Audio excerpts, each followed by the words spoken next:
Welcome. The French Revolution didn't just shape its world, it continues to shape ours as well. You might even say that its legacy has become bigger than the event itself. For example, the French Revolution saw the development of numerous political terms that we still use today. Sometimes its legacy has been constructive, as when the French Revolution helped inspire the creation of the Universal Declaration of Human Rights. But of course, this legacy has also been negative, as in the use of terror to enforce political conformity, a tactic used by numerous 20th century authoritarian regimes.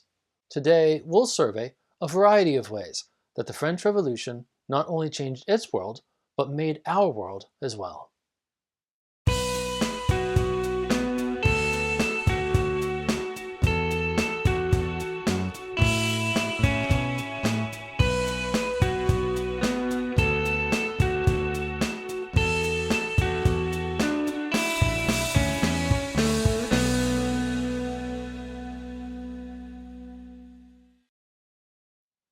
Of all the political terms that developed during the French Revolution, the most well-known is probably the distinction between left-wing and right-wing politics.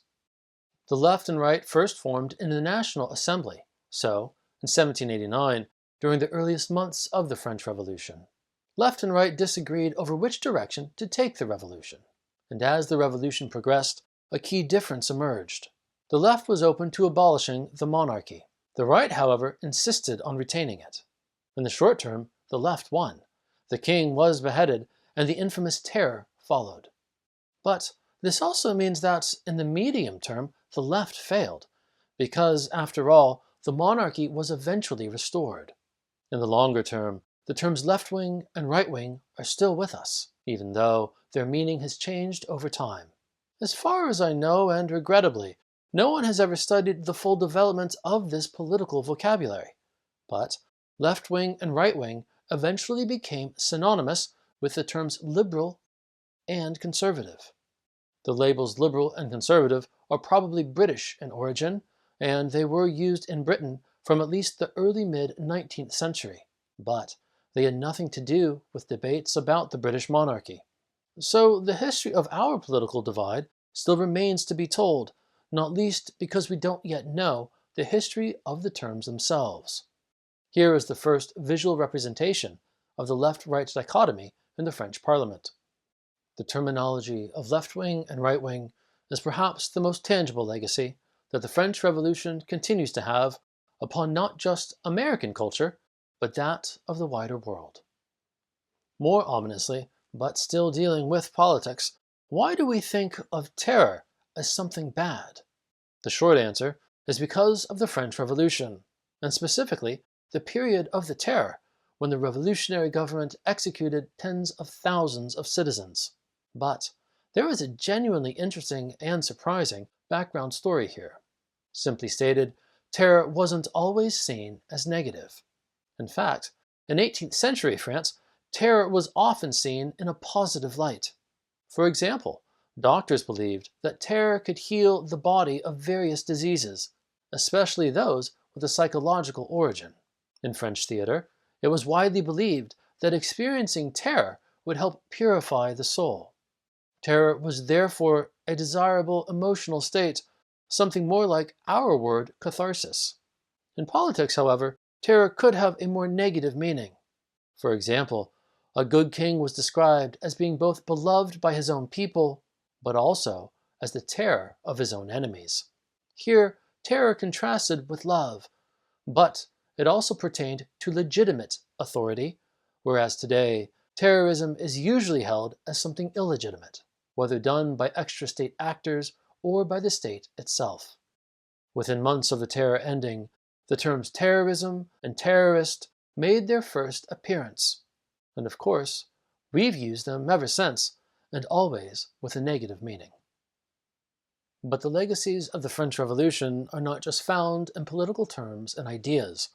The French Revolution also influenced how people saw the past. Crucial here is the phrase l'ancien régime, that is, the ancient or old regime.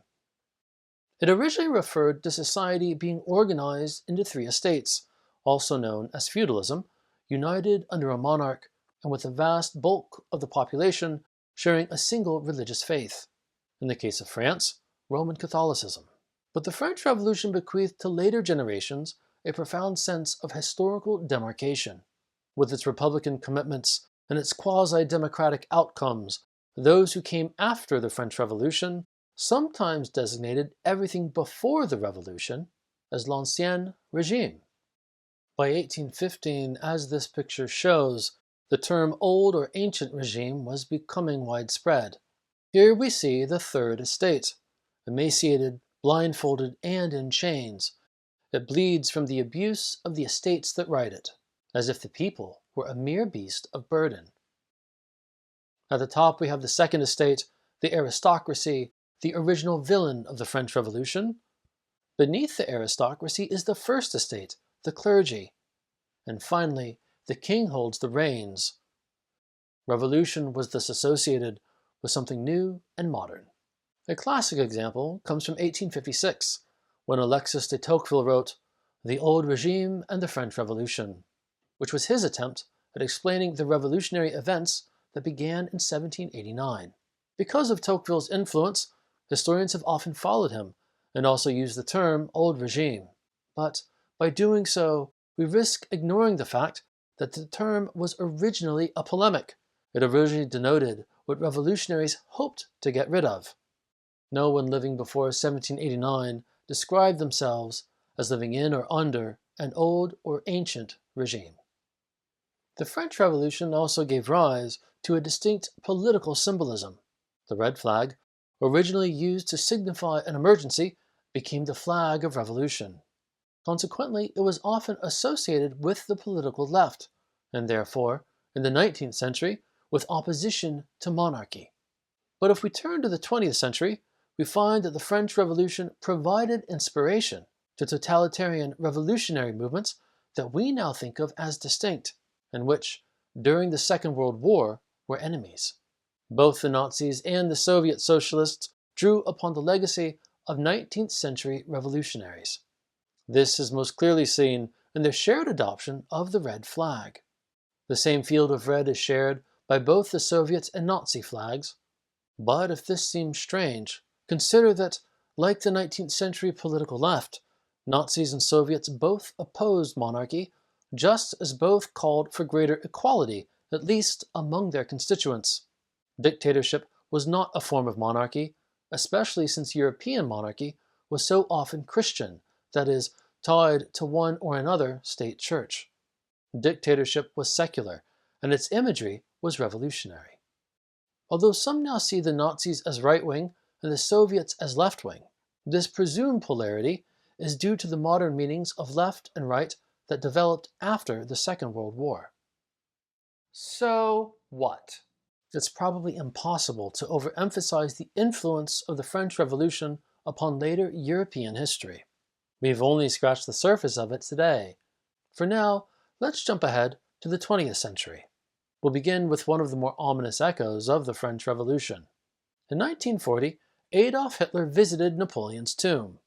The date of this picture might be considered auspicious, because in 1941, with Operation Barbarossa, the Nazis invaded the Soviet Union. Napoleon had also invaded Russia, and he lost badly, in large part due to his underestimation of the size of Russia, as well as the effects of the Russian winter. The exact same thing happened in Operation Barbarossa. Having underestimated the distance that they would need to travel, the Nazis were confronted by the realities of the Russian winter, which decimated their forces. And just as Napoleon's loss to Russia in 1812 marked the beginning of the end of Napoleon's empire, the Nazis' loss to the Soviet Union was the beginning of the end of Nazi hegemony in Europe. But there is another profoundly different legacy for the French Revolution, and it's seen here, later that same decade in 1948. Here is Eleanor Roosevelt holding the Universal Declaration of Human Rights, or UDHR for short. From this standpoint, the French Revolution's most famous document, the Declaration of the Rights of Man and Citizen, can be read alongside the Bill of Rights in the U.S. Constitution.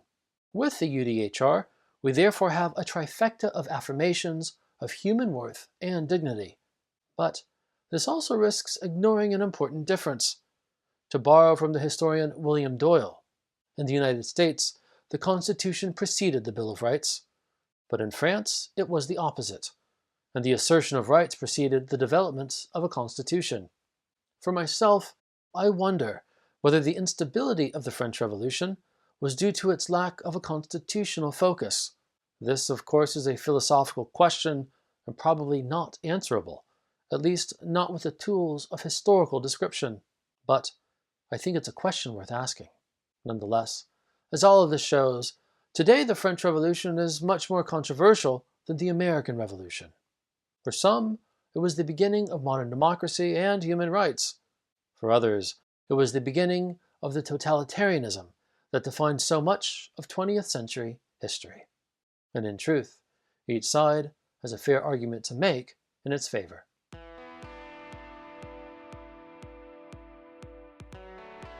If you're interested in learning more, these books are worth consulting. No one has yet traced the shifting semantics of left-wing and right-wing politics, but there is a good little book on the idea of the old or ancient regime. Simply entitled The Ancien Régime, its author is William Doyle. He traces the origin of the term and then its later uses, including its adoption by more recent historians.